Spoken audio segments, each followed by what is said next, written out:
တိမ်မောင်းများစွာသောအနီရောင်နှုတ်ခမ်းရှိသောကွေးလျားများသည်ရေကမ်းခြေသို့စုပေါင်းလာကြသည်အမျိုးအစားများသည်နေတိုင်းရေတောက်ရန်လိုအပ်သည်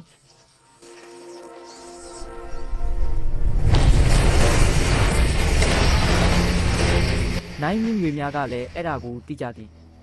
သူတို့သည်6လကြာအစာမစားခဲ့ရနိုင်ပါသူတို့အတွက်မိုးရသည်မဆူလေသောရသည်သည်ကောင်းမွန်သောအချိန်များ၏စတင်ချိန်ဖြစ်သည်ကာမင်းမိစားသမားငှက်များသည်ကောင်းကိုရီတောင်တော်များမှရာသီပေါင်းများစွာခီးသွားလာပြီးမိုးရသည်မဆူလေသောရာသီ၏ထိတ်ဆုံးတွင်ရောက်ရှိလာကြသည်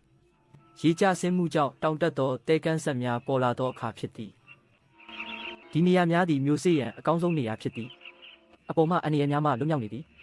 မိစားသမားငှက်များ၏အိမ်အုပ်များသည်တဲပေါ်တွင်မီတာ2မီတာအထိရှည်လျားနိုင်သည်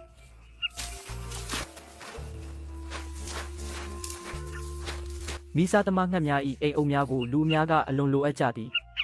သို့သောအိမ်နီးချင်းများနှင့်နှီးစပ်ခြင်းမကောင်းပါငှက်များပိုမိုရောက်ရှိလာသည့်အခါအကောင်းဆုံးမျိုးစေ့ရနေရာများအတွက်ရှင်ပြိုင်မှုပိုမိုတက်ကြွလာသည်သူသည်ရေတောက်ချင်နေသည်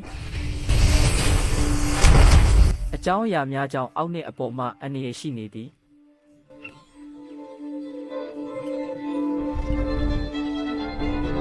သူတို့သည်ဒီနေရာတွင်အမြဲတမ်းနေထိုင်သူများဖြစ်သည်သို့သောဒီနေ့ရာသီတွင်ငါးသာမစားကြပါ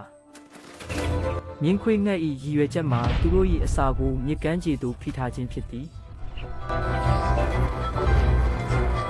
အုပ်စုအခြေအနေမတည်ငြိမ်သောကြောင့်အန္တရာယ်ရှိသူများသည်အားသာချက်ရရှိသည်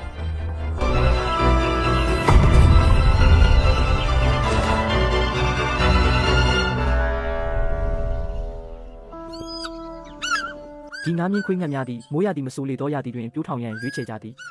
အကြောင်းမှာသူတို့၏သားငယ်များအတွက်မိစားသမားငှက်များကိုအစားအစာဖြစ်လိုအပ်သောကြောင့်ဖြစ်သည်